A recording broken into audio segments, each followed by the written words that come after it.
para sobat komunitas, sobat HR yang sudah bergabung dalam event malam hari ini. Semoga yang masih dalam perjalanan pulang, semoga selamat sampai tujuan. Dan bagi kalian yang masih ada sisa pekerjaan, semoga cepat tertuntaskan. Oke, ada istilah bilang tuh jika tak kenal maka tak sayang. Jadi perkenalkan dulu, saya Ziyadatul Ulumil Azizah. Saya di sini sebagai MC sekaligus moderator untuk acara pada malam hari ini. Nah, saya mau ngenalin sedikit nih terkait komunitas Proxis HR profesional. Nah, mungkin di sini banyak yang belum tahu ya terkait komunitas ini tuh ngapain aja sih kegiatannya gitu kan. Nah, Proxis HR profesional sendiri adalah sebuah komunitas di mana mewadahi para praktisi maupun orang-orang yang memiliki minat di bidang human capital. Jadi kegiatannya itu bisa ada monthly meet up, kemudian ada IG Live dengan para sharing dengan member komunitas, kemudian ada acara offline-nya juga yang disebut dengan Kopdar. Nah, jadi nanti mungkin untuk teman-teman yang masih belum join komunitas, terus pingin tanya-tanya nih terkait kegiatan di komunitas apa aja, nanti boleh direct message ya ke komen. Oke. Nah, tema hari ini tuh kita bakal bahas terkait time management. Jadi kalian pada tahu ya, sebenarnya time management itu adalah salah satu sumber daya yang harus kita optimalkan. Karena ini bisa mempengaruhi tingkat produktivitas ya, baik itu untuk mahasiswa ataupun para karyawan gitu ya. Nah, tema malam hari ini kita akan bahas bersama seorang expert di bidang HR. Nah, beliau ini bernama Mbak Kartika Nadia Hakika. Oke, saya akan invite nih bareng sama beliau ya. Alhamdulillah, ya ampun sempat deg-degan nih tadi. Takutnya akhirnya bisa Dari juga tadi gitu aku udah ya. request loh. Iya. Tadi juga aku udah save juga ya, oke. Tapi ternyata alhamdulillah ini bisa juga. Alhamdulillah baik juga nih. Gimana kabarnya Mbak Kartika Alhamdulillah hari baik ini? Mbak Zia. Makasih udah Alhamdulillah. ngundang di Profis. Ini kayak Iya. baru banyak teman-teman aku yang baru join nih. Mungkin ada yang tadi Mhm. belum dengar ya Profis itu apa. Jadi Profis Iya. itu eh, lembaga konsultan HR ya. Alhamdulillah nih saya di BPKH juga udah sering ya kerja sama Profis terkait tentang KHR-an atau segala macam gitu. Nah, malam kali ini BPKH diundang nih sama Profis untuk bisa sharing di IG Live-nya. Mhm. Oke, sebelumnya saya mau ucapin terima kasih ya. Mau kasih tahu dulu sebenarnya Mbak Kartika, sorry. Mbak Kartika ini salah satu member dari komunitas Proxys HR ya. Nah, jadi buat kalian yang baru join nih dan penasaran apa itu komunitas Proxys HR, boleh tanya-tanya langsung ya. Langsung DM aja. Oke. Nah, Mbak Kartika, hari ini tuh kita bahas apa sih? Boleh spill dikit nggak? Eh, Maunya apa ya? Ya, sekarang kan fenomenanya itu after pandemi ini kan kita menghadapi yang namanya WFA ya, work from anywhere, atau bahkan diplesetin anytime gitu ya. Nah, Oh, banyak betul, banget betul. yang teman-teman bahkan kalau dari datanya itu selama WFH bahkan karyawan 50%-nya itu resign gitu karena saking kelelahannya di masa-masa WFH. Nah, Hmm. sebenarnya kan sayang banget ya hal itu. Jadi WFH yang atau WFH gitu ya yang sekarang ini work from anytime, anywhere, sayang banget gitu Mhm. kalau misalnya suatu hal yang kalau kita bisa optimalkan itu menjadi keuntungan gitu loh buat kita. Tapi kalau kita nggak bisa memanagenya, ya tadi malah jadi kitanya burnout, malah ya stres Hmm. sendiri bahkan sampai resign. Tapi kalau karyawan resign bukan hanya saja karyawannya gitu ya yang rugi, tapi ya perusahaan juga karena perusahaan kan udah investasi ke karyawannya gitu. Jadi ya Oh, kalau bisa kita manage nih waktu 24 jam kita, jam untuk kerja, jam untuk keluarga, untuk me time, agar semuanya tuh optimal. Oke, jadi kita cuma dikasih 24 jam, tapi gimana caranya biar kita itu bisa optimal ya, bisa menyeimbangkan antara pekerjaan, terus kemudian kehidupan sosial kita, termasuk me time ya. Me time Ya, itu di luar kehidupan sosial kita, dan itu juga harus ada gitu loh. Jadi biar work-life balance-nya juga tercapai ya Mbak ya, kalau kayak gitu ya. iya betul Tujuannya kan ke banget. Ini sana. ada Mas Teguh Zikri nih dari HR BPKH juga barusan join. Halo Mas Zikri. Halo semuanya, belum sempat juga tadi nyebutin satu-satu. Thank you ya yang udah gabung pada sharing session pada malam hari ini. Oke, jadi belum perkenalan ya tadi, langsung udah bahas film materi. Oh iya. Nah, jadi kalau Mbak Kartika sendiri punya background pendidikan dari IPB ya, IPB dengan jurusan ekonomi syariah. Nah, sudah di BPK berapa lama Mbak? Udah lama banget di BPKH, Alhamdulillah. Dari September 2021. Mm-mm. Jadi di tempat sebelum juga udah lama ya, di tempat sebelumnya. Ya, jadi aku berkarir di HR itu sejak 2017 di Denso Manufacturing Indonesia. Itu kurang Mm-mm. lebih 4,5 tahun. Terus pindah ke Mm-mm. BPKH, berarti udah berapa ya? Hampir setengah tahun. Iya, Iya. Mas Tata. Berarti udah mengalami langsung ya, gimana caranya udah mengaplikasikan langsung nih time managementnya yang karena waktu itu sebelum ada pandemi dan setelah ada pandemi kan sekarang kayak gitu ya, udah ada perubahan sistem kerja di era sekarang gitu. Oke, tanpa lama-lama kita langsung silakan Mbak Kartika menyajikan tips and trick untuk kita nih gimana caranya menyeimbangkan waktu 24 jam yang kita punya secara optimal. Iya. Sebenarnya aku boleh nyapa-nyapa dulu nggak nih? Ini Oke, ada boleh, Mas boleh. Yusuf, Fadila. Beliau juga rekan saya dulu sama HR di Denso Manufacturing. Oke, Ini halo. ada Mbak Dian, ada kelas di IPB. Halo. IPB juga kebetulan. Ya. Oke. Gue Oke. ini sharing santai aja ya. Iya. Bagaimana sih mungkin lebih banyak menceritakan kondisi atau pengalaman di perusahaan, terutama saya sebagai HR kan banyak banget nih ya karyawan-karyawan di perusahaan yang ya mengalami banyak fenomena yang unik-unik gitu ya selama pandemi. Nah, kalau bagi teman-teman, menurut teman-teman WFA ini tuh bermanfaat atau malah merugikan ya? Menurut Mbak Zia Mungkin punya gimana? beda ya kali ya. Kalau untuk saya sendiri, karena saya tipe orang yang suka di rumah, Hmm, nggak suka kemana-mana, WFH itu sebenarnya malah menguntungkan gitu. Jadi saya lebih bisa banyak menghabiskan waktu dengan orang di rumah gitu ya kalau WFH.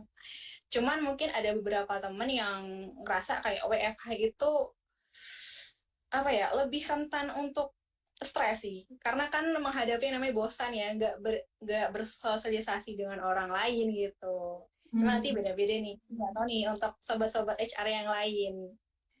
ya, tadi yang disebutkan Mbak Zia itu benar ya, salah satu manfaat WFA itu sebenarnya kita kita itu jadi bisa memilah atau bukan memilah sih. Jadi kita tetap kerja, tapi ya tetap juga hak dan kewajiban kita di rumah juga terpenuhi gitu. Saya kan banyak apalagi yang udah jadi mam gitu ya, yang udah punya anak apa segala macam. Selama ini ya udah sering ninggalin anaknya. Tapi dengan metode yang sekarang ini karena pandemi itu merubah tatanan kehidupan di dunia kerja, itu tuh sebenarnya jadi manfaat loh buat kita nih, apalagi sebagai wanita bisa kerja tapi bisa ngurus rumah juga. Nah, cuman tadi sayangnya kalau misalnya kita nggak bisa mengatur terutama diri kita ya, bukan hanya time aja, itu jadi ini ya jadi negatif gitu buat kitanya. Kita merasa burnout, stres, bahkan ya kita bisa kehilangan pekerjaan gitu. Nah, tadi ya kalau dari data yang aku baca ini, data dari Jobstreet, itu 50% sama WFH itu karyawan banyak yang resign. Ini bukan resign karena pandemi terus dikurang-kurangin. Nah, Iya. fenomena yang terjadi di tempat kerja lama saya juga waktu pas ada pandemi itu, kita itu kan menawarkan pensiun dini ya. Itu banyak gitu loh peminatnya yang mengajukan diri untuk minta di PHK gitu ya. Jadi bukan dari perusahaan yang mengkat gitu. Dan kalau saya tanya di tempat-tempat lain juga banyak gitu ya. Justru dari karyawannya sendiri gitu yang meminta untuk pensiun dini apa segala macam gitu. Ya walaupun banyak sih alasannya kenapa mereka memilih pensiun dini. Tapi banyak juga terutama ya tadi ya cewek ternyata tuh pas di rumah kok kerjaan makin banyak, malah makin ngerasa kerja itu 24 jam seperti itu. Nah, sebenarnya kalau untuk time management sendiri kan banyak ya teorinya dan itu udah kayak banyaknya ada yang pakai 4 kuadran, misalnya itu pekerjaan yang mendesak dan penting. Terus kuadran kedua pekerjaan yang mendesak tapi tidak penting. Terus pekerjaan yang penting tapi tidak mendesak dan pekerjaan yang tidak mendesak dan tidak penting. Ada juga yang pakai timeline. Ya udah hari uh, apa yang harus dikerjakan hari ini, apa yang harus dikerjakan minggu ini, bulan ini, seperti itu berdasarkan deadline-nya. Nah, mungkin di kesempatan kali ini aku nggak share apa ya sharingnya bukan teorinya ya karena kalau teorinya mungkin teman-teman juga udah banyak yang tahu lah udah banyak dibahas di tempat lain. Nah ini aku mau sharing nih 5 tips gimana caranya agar teman-teman apa yang udah teman-teman rencanakan nih udah teman-teman atur pekerjaannya itu bisa teman-teman laksanakan gitu ya bisa teman-teman realisasikan. Nah, yang tips pertama itu uh, langsung aja nih ya. Ya, langsung aja. Udah penasaran nih, tips pertama itu apa? Tips pertama itu eliminasi pekerjaan. Maksudnya gimana? Jadi sebelum kita ngatur nih pekerjaan kita, apa yang mau kita lakukan, kita pilih dulu sebenarnya ada nggak sih pekerjaan yang nggak perlu kita lakukan gitu. Pekerjaan yang nggak perlu kita lakukan ini bukan berarti pekerjaan yang sama sekali nggak bermanfaat aja. Misalnya pekerjaan yang emang ini loh nggak relevan sama ya target kita di hari itu. Misal uh, hari ini atau besok nih kita merencanakan ada 10 pekerjaan yang mau kita lakukan. Nah, dari 10 pekerjaan itu, misalnya taruhlah beberes rumah gitu ya. Beberes rumah, terus ada pekerjaan yang apa ya misalnya olahraga di luar selama 1 jam gitu olahraga jogging. Nah sebenarnya target kita itu beberes rumah itu kan gak relevan ya sama misalnya kita mau olahraga di luar rumah. Apalagi kalau misalnya kegiatannya itu akan menguras banyak waktu gitu loh. Nah sebenarnya tapi kegiatan olahraga juga sebenarnya penting gitu loh. Nah, kira-kira kalau misalnya kita kerjakan, misalnya dari 10 list itu tadi, ada pekerjaan tadi itu yang di ini ya, apa olahraga ya itu tidak relevan. Nah, itu kita bisa eliminasi dulu. Nah, eliminasi ini bukan berarti yang nggak perlu dikerjakan juga. Nanti ketika misalnya yang pokoknya itu dikerjakan, nah baru deh itu kalau masih ada waktu lagi bisa dikerjakan gitu. Apa juga eliminasi ini sebenarnya bisa juga untuk didelegasikan. Kalau misalnya kan ada pekerjaan yang emang bisa didelegasikan, ada yang enggak. Kalau contohnya kalau pekerjaan rumah misalnya banyak banget nih yang harus kita kerjakan, tetapi misalnya dalam waktu 8 jam kerja itu tuh nggak mungkin 10 pekerjaan itu bisa kita kerjakan. Kita bisa misalnya untuk nyucinya didelegasikan ke tukang laundry, atau masak, misalnya ya udah kita go food dulu, seperti itu. Ini contoh, ini kenapa jadi contohnya rumah tangga? Biar relate nih. Oke, itu tadi tips pertama, berarti eliminasi tugas ya, kalau kayak gitu, atau kegiatan. Iya. Nah, tips kedua itu one day, one big goal. Jadi tadi misalnya kita itu udah punya list untuk pekerjaan besok. Nah, halo Mbak Tami. Makasih udah join. Nah, misalnya untuk besok kita ini udah punya 5 list pekerjaan. Nah, biasanya saya itu dari apa yang list yang udah saya bikin, itu coba minimal satu pekerjaan yang emang harus dibereskan untuk besok gitu. Jadi walaupun kita udah nyusun 5 nih, bisa, tapi harus ada satu pekerjaan yang emang ya besok tuh apapun yang terjadi tuh harus dikerjakan. Kenapa? Karena pengalaman dari yang sebelum-belumnya gitu ya.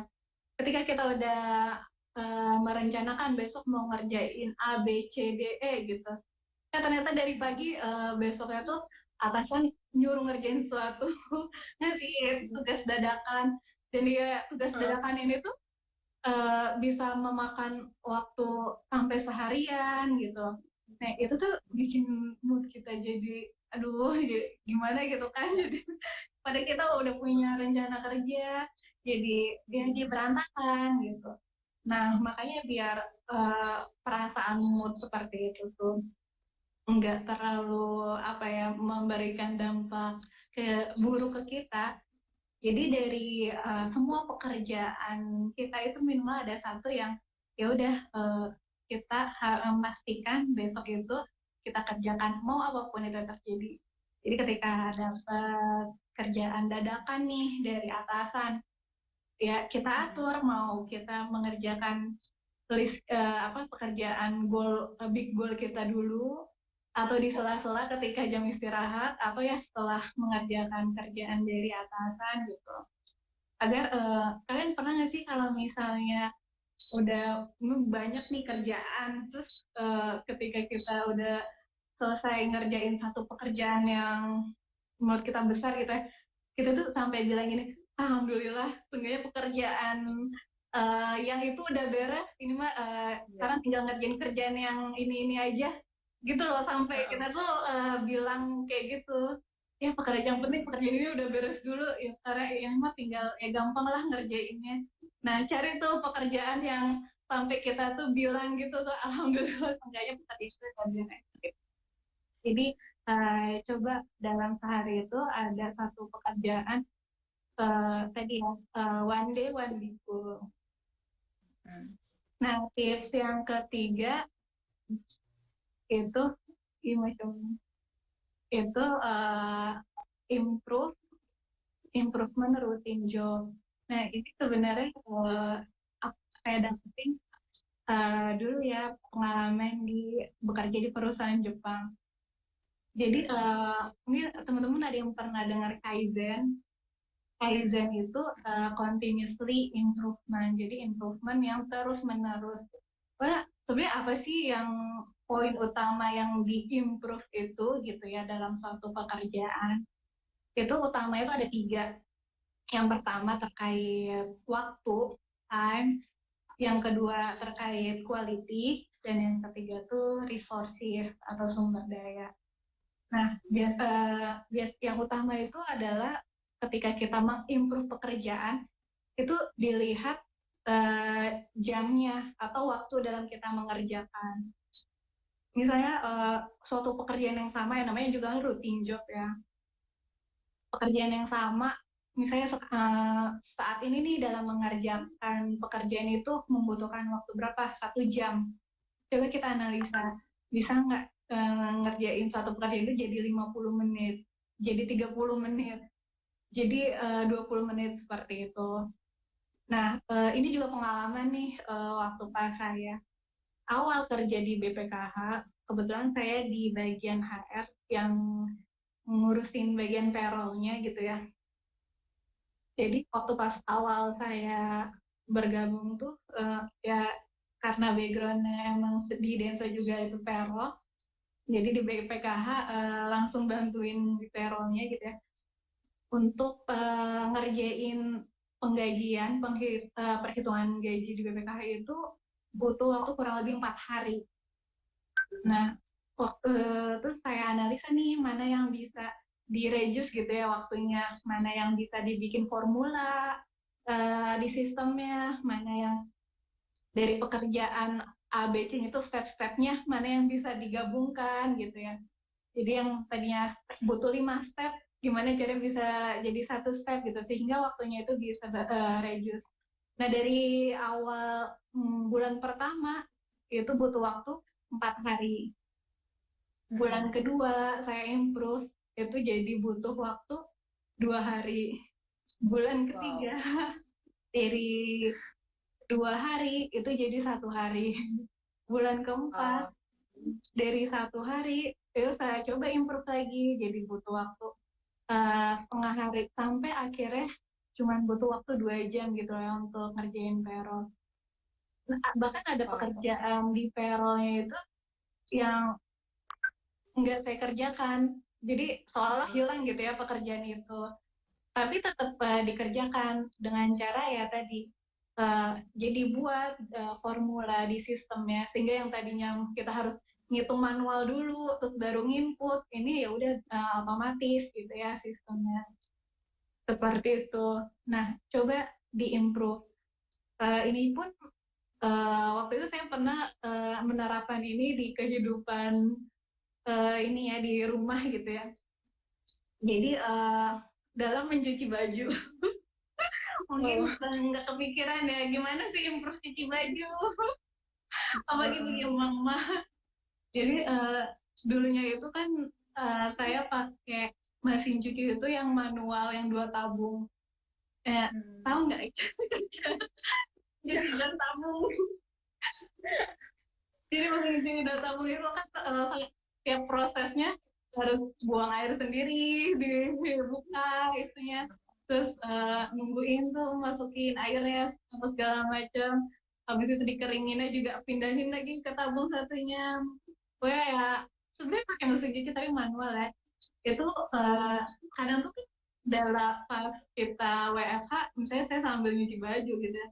Itu ngerjain pagi harus selesai ya pas misalnya saya lagi meeting nih, jadi belum sempat gitu ya untuk mindah-mindahin itu bajunya untuk ke step berikutnya. Jadi aja untuk nyuci baju aja kayak butuh waktu yang lama, paling cepat misalnya 2 jam, bahkan bisa kayak seharian. Akhirnya ya udah diimprove model dikit beli mesin cuci yang otomatis yang 1 tabung gitu ya.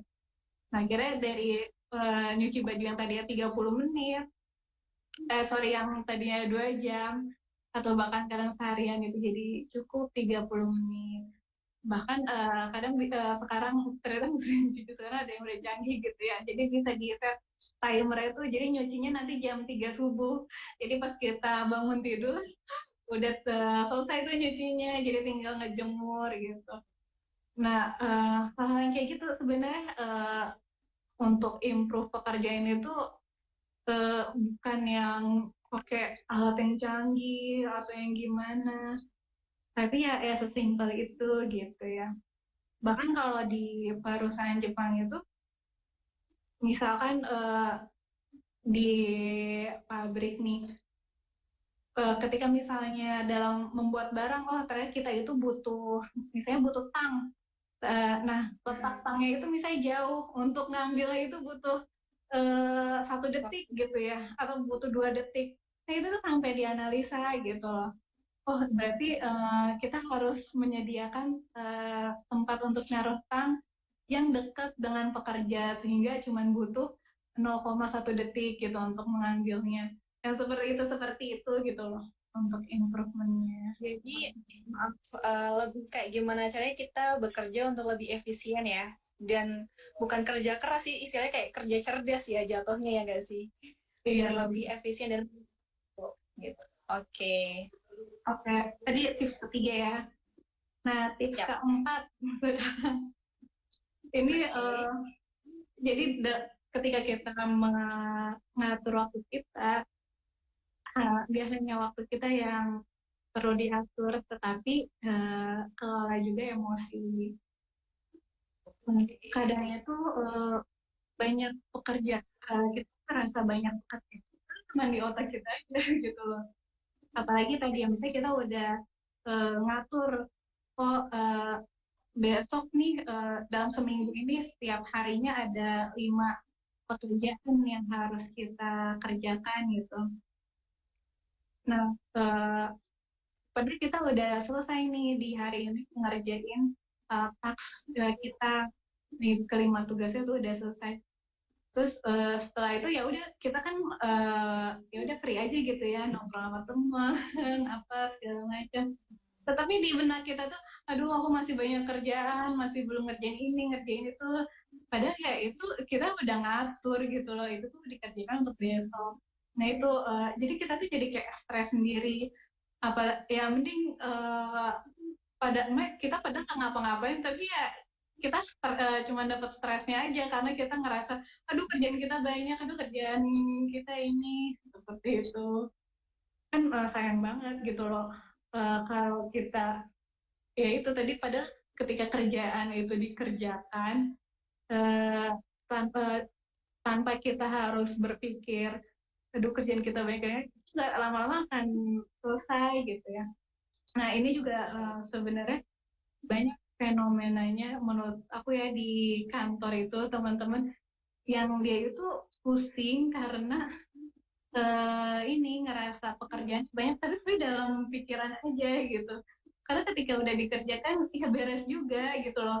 Mau kita sambil mikirin banyak kerjaan atau enggak, tetap kita akan ngerjakan. Ya tetap kita kerjakan akan beres juga gitu.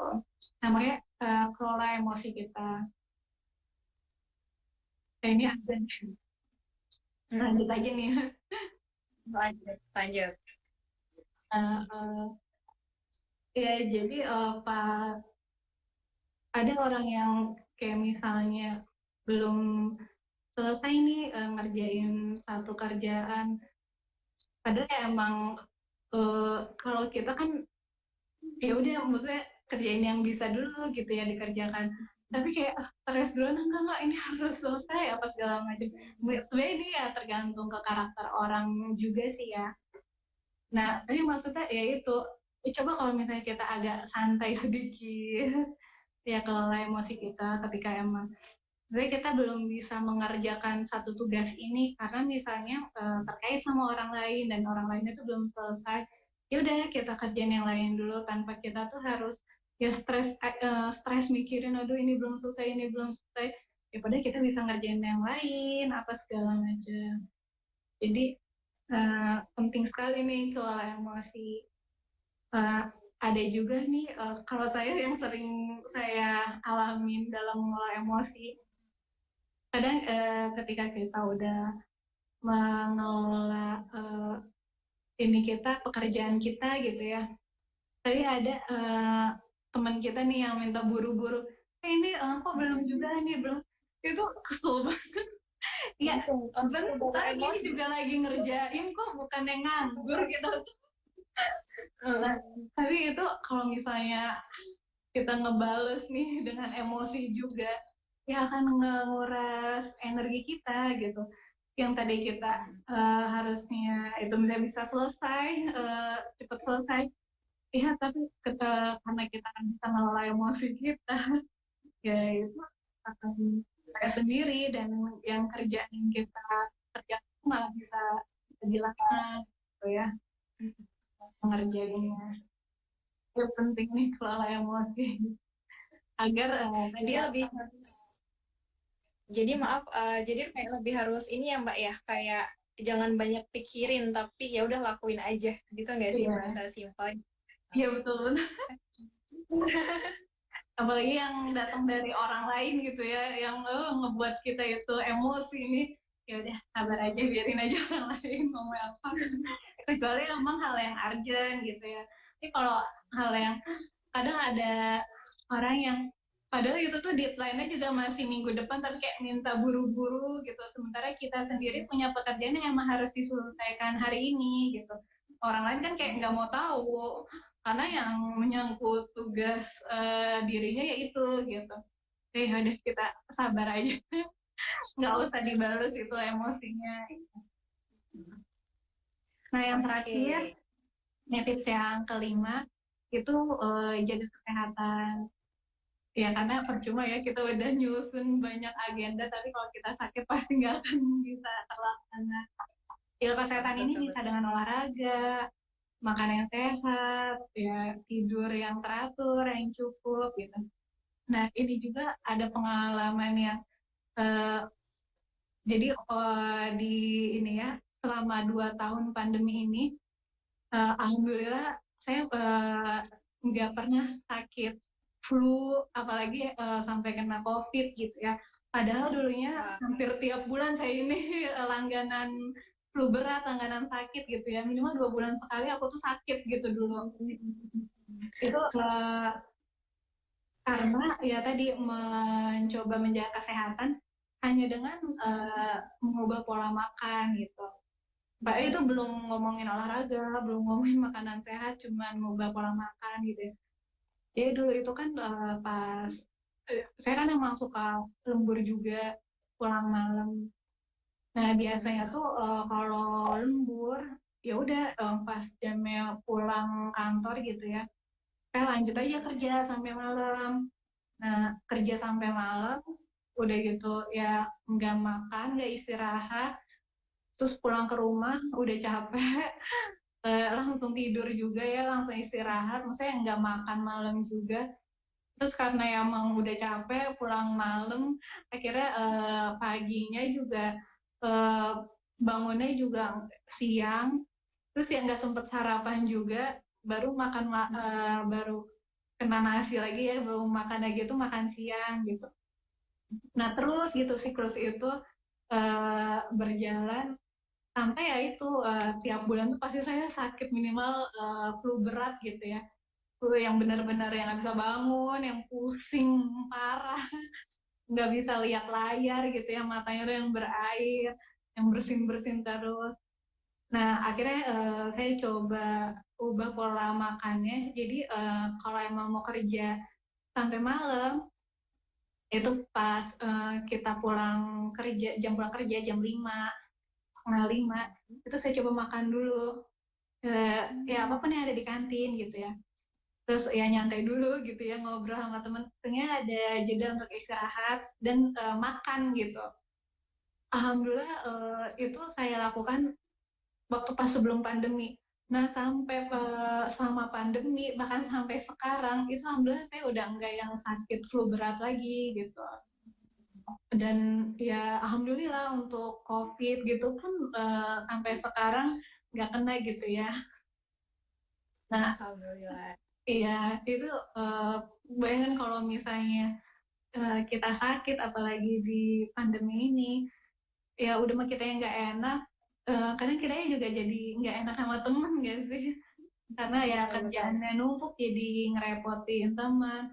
Nah di HR juga nih, kadang apalagi kalau ada temen yang COVID gitu ya, itu malunya ke HR meminta tambahan orang lah, minta tambahan anak magang karena pekerjaan si ini yang COVID jadi numpuk apa segala macam gitu. Ya makanya itu penting banget nih kita untuk jaga kesehatan. Kalau kata Maudi Ayunda kan apa, ketika kita bangun tidur dalam 1 jam pertama 20 menitnya untuk olahraga, 20 menitnya untuk meditasi, dan 20 menit ketiga tuh untuk belajar gitu ya. Nah, teman-teman bisa tuh mempraktekkan itu. Tapi kalau saya tidak membatasi, harus pagi hari harus bangun tidur olahraga gitu ya. Karena kan jam kerja atau aktivitas orang-orang beda-beda. Kalau saya biasanya pulang kerja nge-treadmill di rumah gitu ya, minimal seminggu 3 kali seperti itu. Ya mungkin itu 5 tips dari aku, Mbak Zia. Oke, itu insight baru sih buat aku ya Mbak, karena apalagi untuk yang tips terakhir tuh ya, olahraga atau enggak ibaratnya menjaga kesehatan ya, menjaga kesehatan. Mungkin apalagi nggak tahu nih ya untuk teman-teman yang lain olahraga itu berat nggak sih? Kalau untuk aku sendiri untuk membentuk habit olahraga itu butuh effort gitu loh. Nah, Oh, oke. Kita langsung aja ke bagian sesi diskusi ya Mbak ya. oke. Tadi ada berapa pertanyaan dari teman-teman yang lain. Ini dari Nia Dewi nih Kak. Dia nanya, Kak mau tanya dong, agar energi kita efektif dan efisien mengerjakan sesuatu, baiknya kita mulai dari yang terberat dulu atau perintilan dulu. Nah, boleh silakan dijawab. Gimana tuh Mbak? Nah, Apa ya? eh, Kalau aku nggak punya preferensi apa perintilan dulu atau berat dulu. Eh, mm-mm. Tadi sebenarnya kalau untuk emosi apa energi yang paling Mm-mm. banyak menguras itu menurut aku nih itu di pikiran atau di emosi. Jadi ya kendalikan emosi atau pikiran kita dulu. Saya ada manfaatnya gitu apa plus minusnya gitu ya. Ketika kita mengerjakan yang berat dulu atau perintilan dulu. Kalau ya kita ngerjakan yang berat dulu, suka ngerasa nggak sih?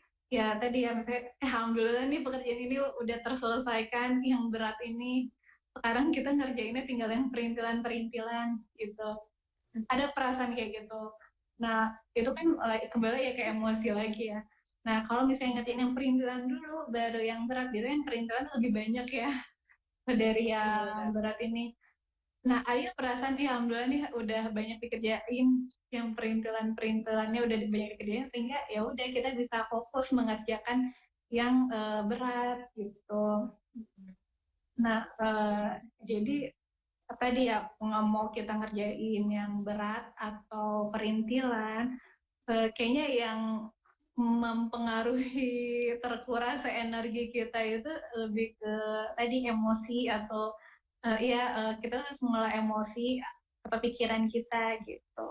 Jadi yang mana dulu itu ya kita bisa nentuin sendiri. Nah, oke Itu menurut oke. aku. Jadi kayak lebih baik lagi ke skala prioritas ya Mbak ya. Jadi kita Iya betul. sembari kita mengatur emosi kita, mengolah emosi kita, kita juga harus bisa kira-kira mana nih yang harus dikerjakan terlebih dahulu, yang dari lihat prioritasnya, sama mendesak atau enggaknya gitu ya, dan harus dikumpulkan hari itu juga atau enggak. Iya Oke, betul. nah ada lagi nih pertanyaan dari ini nanyain apa nih bedanya bekerja di swasta sama BUMN. Perbedaan dari sisi Pemerintah apanya nih? ini nggak ada penjelasannya. Mungkin ada rasa nggak sih kayak pengaturan time manajemennya itu agak berbeda gitu. Hmm, dari sisi time manajemennya ya. Eh, Mm-mm. Kalau ya, ya alhamdulillah nih aku ngerasain sempat ngerasain kerja di swasta yang di PT Denso Manufacturing itu perusahaan Jepang sama sekarang di BPKH gitu ya, di pemerintahan yang sangat terasa perbedaannya itu sebenarnya di improvement jobnya. Jadi yang namanya perusahaan Jepang itu kan disiplin banget ya untuk waktu kerja. Jadi jam 4:30 waktunya pulang ya udah, pulang ya pulang. Terus kalau lembur pun ya udah sampai jam 7 gitu loh.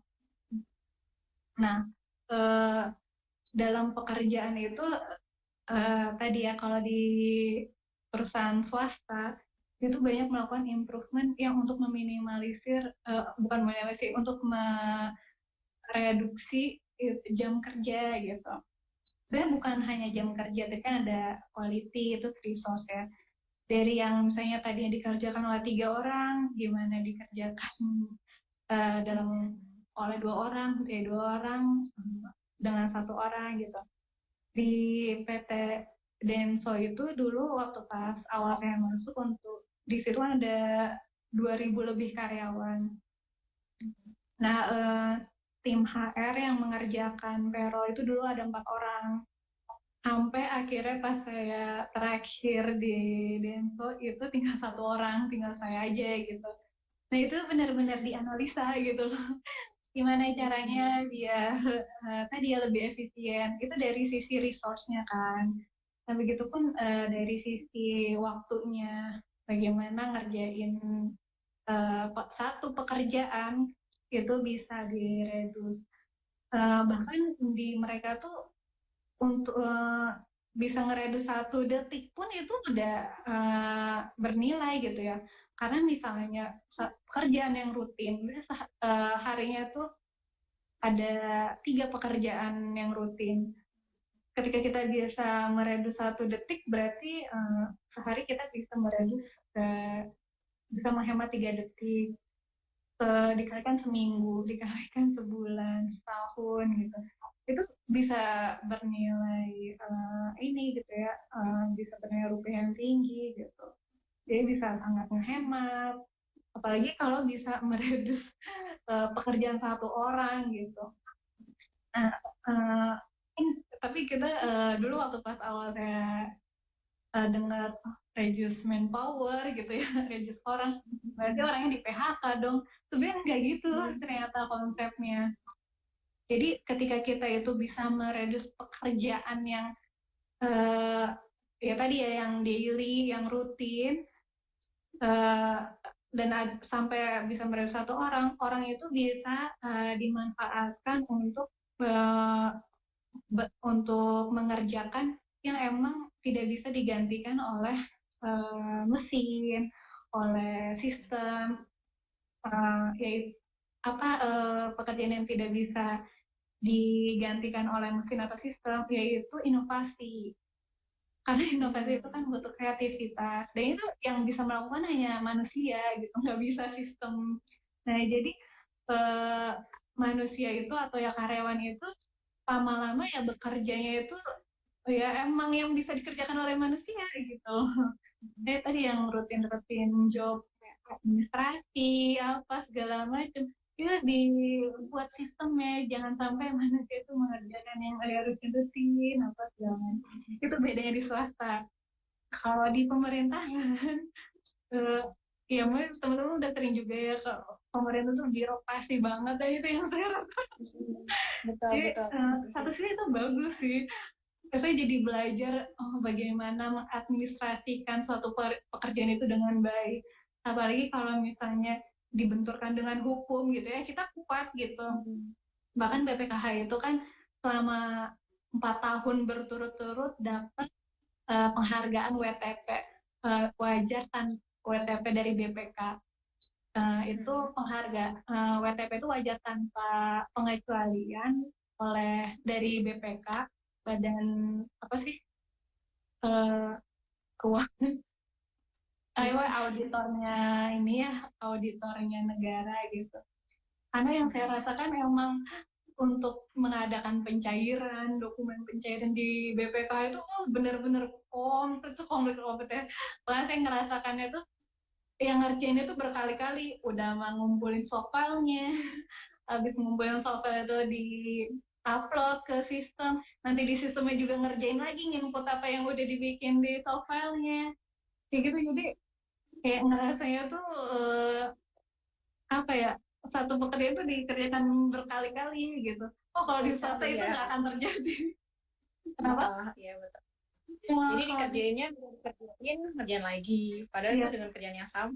iya betul ya, memang sih. Ya bisa contohnya seperti ini, eh, yang minta e-sign gitu ya. Kan dulu kan sebelum pandemi ya udah aku tanda tangan di kertas, terus pas pandemi e-sign. Nah sekarang udah pakai sistem nih, digital approval. ya harusnya kalau udah digital approval nggak usah minta e-sign lagi dong, kan udah di approve nih di sistemnya. Ini kadang kita tuh minta e-sign juga, habis itu digital approval juga, itu kan kayak double double job gitu ya. Tapi ya mungkin emang eh, kayak gitu ya, di pemerintah birokrasinya sangat-sangat ini banget, kompleks sekali gitu ya. Kadang saya juga suka gemes gitu ngerjainnya. Ya, Oke. bahkan sampai saya improve sendiri gitu. Jadi saya nggak pakai e-sign lagi, tapi dibalikin dokumennya, jadi nggak dicairin. Oke, mungkin budayanya emang beda gitu kan. Nah, tadi kalau di swasta kan untuk yang jangankan double job, job yang ada aja tuh yang emang administrasi, kalau bisa diserahin ke sistem gitu, manusianya ngerjain hal-hal yang kreatif, inovasi. Ya kalau di pemerintah itu yang Kebalikan. administrasi ya, seperti itu. Oke, tadi kan ada sedikit ini nih ya, masih berhubungan sama menghitung efektivitas waktu nih Mbak. Tadi kan ada kalau di swasta itu untuk merejus pekerjaan itu bisa dianalisis gitu kan. Ada nggak sih kayak caranya gitu untuk bisa merejus atau enggak biar bisa mencapai efektivitas waktu itu gimana sih? Dari segi HR nih gitu kan. Ya. Sebenarnya di apa pengalaman aku di suatu waktu pas mau mereview suatu pekerjaan atau mengurangi orang gitu dalam mengerjakan suatu pekerjaan, kita mencaranya agak ekstrim sih. Kadang kita tuh nggak merejus dulu, terus orangnya itu baru ini ya, baru ngerjain kerjaan lain. Tapi kadang direjus duluan orangnya, jadi kita tuh mau nggak mau dipaksa berpikir gitu. Untuk gimana caranya kita tuh bisa melakukan itu ya dalam waktu 8 jam kerja. Nah, cuman tadi ya pengalaman dalam merejus pekerjaan, eh, yang pertama kalau kita mau merejus pekerjaan, kita harus paham dulu pekerjaan itu sendiri. Kayak misalnya kalau di aku nih gitu, penggajian gitu ya. Nah, terus ketika kita misalnya udah tahu nih, oh biasanya ngerjain eh, untuk penggajian itu awalnya ngitung di Excel gitu ya, terus baru diinput di sistem. Nah, kalau langkah pertama saya melakukan rajus pekerjaan itu nggak langsung ujuk-ujuk sistemnya yang diotak-atik, tapi dari Excel yang biasa kita kerjakan, kita buat dulu formulanya, kita buat ya rumus-rumusnya, yang tadinya misalnya ngerjain di Excel itu di 5 file yang berbeda gitu ya. Nah ini kita jadikan dulu satu template data-datanya, sehingga kita ketika data itu kita masukin di Excel ya langsung gitu ya, langsung pakai rumus-rumus, formula, sehingga kita itu enggak yang manual lagi. Dan itu tuh dibikin template gitu. Kalau yang tadi tiap bulannya kita ya udah ngerjain lagi, ini nggak perlu ngerjain di Excel-nya, tapi cukup kita misalnya taruh datanya di Excel itu, langsung keluar tuh nilainya. Nah nilainya itu yang diimpor ke ke sistem. Nah itu kan udah merejus juga ya, dari tadinya ngerjain manual di Excel bikin formula. Nah sekarang kita pelajarin di sistemnya. Di sistemnya itu misalnya hmm, ada tadi tiap bulannya tuh sebenarnya nominal ini aja, gimana caranya komponen ini tuh agar enggak tiap bulan diimpor gitu. Ya udah, itu harus kita tanyakan gitu ya ke vendornya caranya gimana. Tapi kita yang punya ide, ini kita pengen di sistem ini seperti ini gimana caranya. Ya nanti kalau emang biasanya toolsnya udah tersedia di sistemnya, vendor akan memberitahukan caranya. Oh, cara settingnya begini-begini gitu. Tapi kalau misalnya nggak ada, biasanya nambah fitur gitu ya. Nah, nambah fitur ini kan nanti ada budgetnya lagi kan dari vendor. Nah, kalau ya kita kalkulasikan dalam mengerjakan itu tadi ini bisa menghemat 2 hari kerja kita. Mbak, kita itu kerja 2 hari itu dibayar berapa rupiah sih? Nah, terus bisa kita hitung kan, oh dengan harga sekian, sebenarnya bisa BEP, enggak 3 bulan, ya itu kan worth it banget gitu ya. Sementara itu tuh akan seterusnya kita pakai gitu sistem itu, kayak gitu. Ya deh. Nih, ini sebenarnya masih banyak pertanyaan ya Mbak ya. Cuman waktunya sudah 3 menit Iya, iya. lagi. Eh, jadi nanti kalau untuk ada beberapa pertanyaan yang masih belum terjawab, boleh nanti langsung dibalas di ini aja ya Mbak ya, by DM gitu ya, untuk teman-teman yang masih belum terjawab pertanyaannya. Jadi saya di sini mau meringkas sedikit tadi untuk yang 5 tips terkait time management. Yang pertama, kita harus eliminasi pekerjaan. Terus yang kedua, jangan lupa buat one big goal-nya. Jadi pekerjaan apa sih yang mau kalian selesaikan dalam 1 hari itu. Terus yang ketiga itu ada improvement. Jadi dalam setiap pekerjaan gimana caranya kita bisa mereduce waktu untuk setiap task yang ada gitu kan. Yang keempat, ini penting banget, kelola emosi. Karena ini baik menguras energi ya, yang paling baik menguras energi. Dan yang kelima adalah jaga kesehatan. Nah, itu benar nggak sih Mbak, yang 5 tips tadi ya, untuk Iya, terkait betul. time management. Nah, karena gini, saya pernah dengar perusahaan itu bisa menggantikan posisi kita dengan siapapun, gitu kan. Tapi ketika kita sakit, hanya diri kita lah yang punya tanggung jawab terhadap kesehatan kita. Perusahaan ya mungkin punya tanggung jawab sih, cuman kayak ya udah aku bisa menggantikan gitu ya. Iya, betul. Jadi itu penting banget tuh yang poin keempat sama poin kelima. Nah, oke. Oke, sudah di penghujung acara nih. Mau ngingetin lagi untuk para teman-teman yang masih belum tahu terkait Proxys HR Professional Community dan pingin gabung terkait kegiatan apa aja sih yang ada di dalam komunitas tersebut, boleh direct message ke IG kita ya, gitu. Nah, sebelum kita tutup, Mbak Mbak Kartika ada yang mau ditambahin lagi nih? 1 menit terakhir, 1 menit emas nih sebelum kita tutup Ya, course hari ini. buat teman-teman nih yang ingin memperbaiki diri, kualitas diri, yang pertama dibutuhin itu adalah ilmunya. Nah, mudah-mudahan nih ini hari malam ini jadi langkah awal teman-teman nih yang udah mendengarkan sharing session dari Toksis, dari apa yang tadi udah disampaikan oleh saya. Yang terpenting itu adalah prakteknya. Nah, nggak masalah belum bisa semuanya, misalnya mau 1 poin dulu, misalnya jaga kesehatan dulu biar semuanya itu pekerjaan bisa diselesaikan, itu nggak masalah. Mau 2 poinnya dulu, mau 3 poin, yang penting adalah prakteknya. Tuh, kita learning by doing ya, Mbak. Iya. Oke. Eh, sekarang udah selesai nih. Bagus banget ya untuk time management. Aku sampai terkesan banget sih kayak, oh, jadi gini ya caranya. Oke, sekarang aku udah tahu cara step awal yang harus dilakukan nih untuk mengatur waktu 24 jam yang kita punya. Oke, thank you untuk Sobat HR yang sudah menemani acara malam hari ini. Semoga bermanfaat. Jangan lupa share video hari ini. Dan jangan lupa like juga dan follow IG komunitas Proxys HR Professional Community. Oke, saya tutup. Wassalamualaikum warahmatullahi wabarakatuh. Semoga bermanfaat. Bye-bye. Waalaikumsalam. Terima Makasih. kasih Mbak Karika. Sama-sama. Bye-bye.